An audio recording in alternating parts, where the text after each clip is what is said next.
ناخواسته. سلام و درود بر همه شما. این روزها اجتماعات و تظاهرات شما برای بزرگداشت سالگرد قیام 1401 نشانه عزم مردم ایران برای قیام و سرنگونی رژیم ولایت فقیه است. امروز آمده ایم بگوییم بالا بردن شمار اعدام‌ها در ایران، جنگ افروزی در منطقه و قربانی کردن مردم فلسطین رژیم آخوندی را نجات نمی‌دهد. نمایش‌های رئیس جمهور جدید خامنه‌ای برای وفاق باندهای 70 تکه رژیم کاری از پیش نمیبرد و محاکمه غیابی، شیطانسازی و دروغ پردازی علیه مجاهدین و اشرف 3 و شورای ملی مقاومت ایران محکوم به شکست است و عزم رزمندگان آزادی برای سرنگونی رژیم آخوندی را دوچندان می کند. سلام بر قیام بزرگ مردم ایران در 1401 که با جان باختن مظلومانه ژینا امینی مهسا در اثر ضربات وحوش خامنه‌ای شعله ور شد. قیامی که به گسترده ترین صورت نشان داد که رژیم در موقعیت سرنگونی است و با صدای بلند گفت که دیکتاتوری هیچ شکلی و با هیچ اسمی در ایران جایی ندارد و قیام کنندگان در سراسر ایران فریاد کشیدند مرگ بر ستمگر، چه شاه باشه چه رهبر. در آن قیام 750 جوان و نوجوان مانند حدیث و سارینا و مهرشاد و محمد با گلوله‌های پاسداران به شهادت رسیدند و 30,000 نفر در زندان‌های خامنه‌ای تحت شکنجه و آزار قرار گرفتند. اما نیروی شورش و قیام در دل جامعه پرقدرت‌تر و مصمم‌تر شد. مادران و پدران و جوانان دلیر خروشیدند سر خم قدغن. از پیکر هموطنان بلوچ اون همه خون جاری شد، از جمعه خونین زاهدان تا جان باختن خدانور یا شهادت دکتر ابراهیم ریگی در زیر شکنجه. با این حال مردم و جوانان بلوچ به فراخوان‌های سازشکارانه اعتنایی نکردند و سنگر مقاومت و قیام را حفظ کردند. از زاهدان تا تهران، از کردستان تا خراسان و تبریز، رشت و کرمانشاه و اصفهان و کرمان و شیراز، قیام مردم قدرت خود را برای به زیر کشیدن رژیم آخوندی اثبات کرد. از میان بندهای آتش گرفته اوین و لاکان، از آن همه چشمهای دختران و پسران ما که نابینا شد، از رنجهای آن هزاران دانشجویی که از تحصیل محروم یا اخراج شدند، از دلاوری جوانان مهاباد و جوانرود و سنندج و کامیاران که تا سنگربندی خیابانها پیش رفتند و از فداکاری‌های دلیران کانون‌های شورشی که مشعلداران قیام شدند، انقلاب دموکراتیک میداندار شد و مرزبندی نه شاه و نه شیخ و جبهه خلق بیش از همیشه اعتبار یافت. هدایت راه حل انقلابی توسط مسعود سرقت قیام را نافرجام گذاشت و آن را به سوی سرنگونی رژیم ولایت فقیه سوق داد. و همچنان که مسعود گفت ارمغان قیام برای رژیم ولایت فقیه ناامنی و گسیختگی و سرانجام سرنگونی است. قیام خلق خاموشی نمیپذیرد.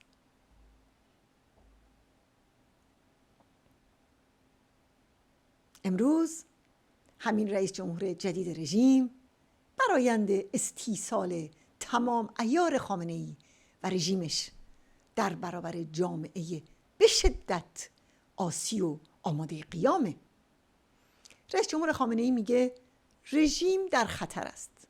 اون میخواد در برابر دشمن اصلی رژیم یعنی مردم ایران و قیام و مقاومتشون با کابینه و دولت فرمایشی در میان باندهای ولایت شقه ارتجاع حاکم وفاق ایجاد کنه.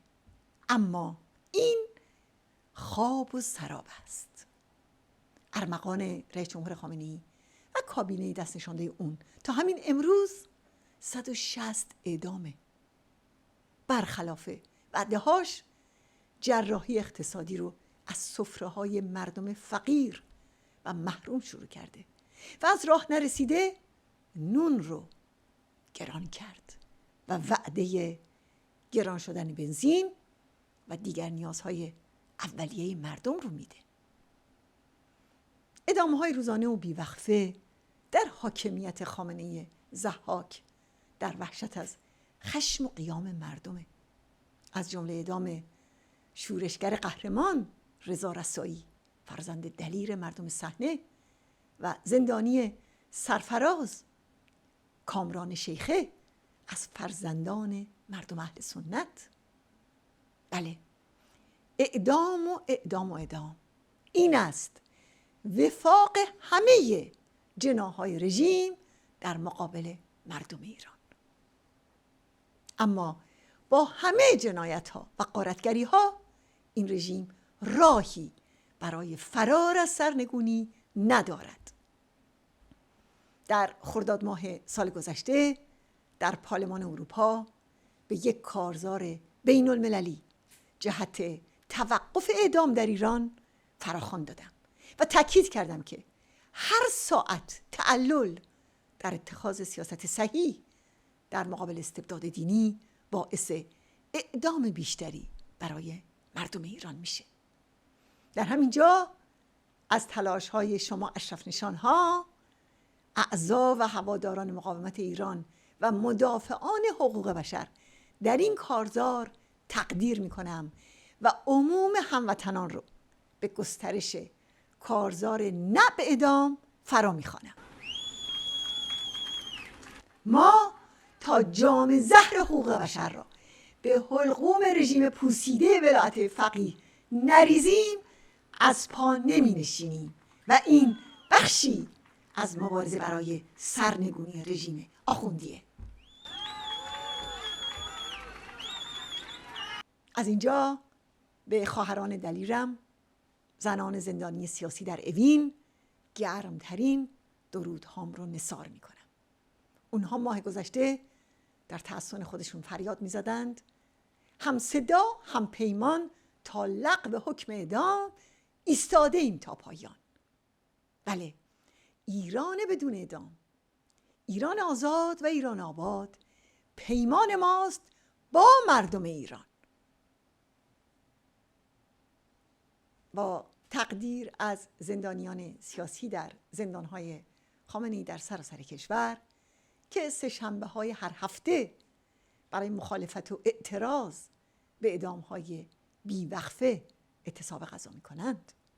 بله، راه مقابله با رژیم اعدام و قتل عام اعتراض و شورش و گسترش مقاومت و قیام برای سرنگونیه.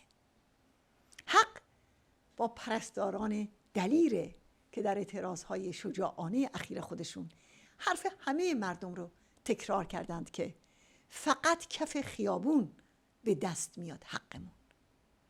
حق با اونهاست که گفتن قدرت ما جمع ماست، حاصل دسترنج ماست.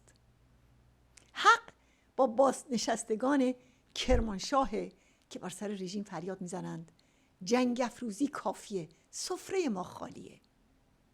بله، همه تلاش ها و فداکاری ها برای قیام و هر روز و هر لحظه با قیام است. حرف مردم و مقاومت ایران به دولت ها و مجامع بین‌المللی این است: سیاست کهنه مماشات با سر مار ولایت در تهران را بس کنید. روابط خود را با این رژیم به توقف اعدام مشروط سازید. سپاه پاسداران را یک نیروی تروریستی اعلام کنید. برای تحریم‌های مؤثر مکانیزم ماشه را علیه این رژیم به کار بگیرید. فاشیسم دینی را به عنوان تهدید صلح و امنیت جهان تحت فصل 7 منشور ملل متحد قرار بدهید و حق مبارزه مردم ایران برای سرنگونی رژیم آخوندی و حق نبرد کانونهای شورشی و جوانان شورشگر با سپاه پاسداران را به رسمیت بشناسید. سلام بر قیام ایران، سلام بر آزادی، درود بر همه شما. دموکراسی، آزادی،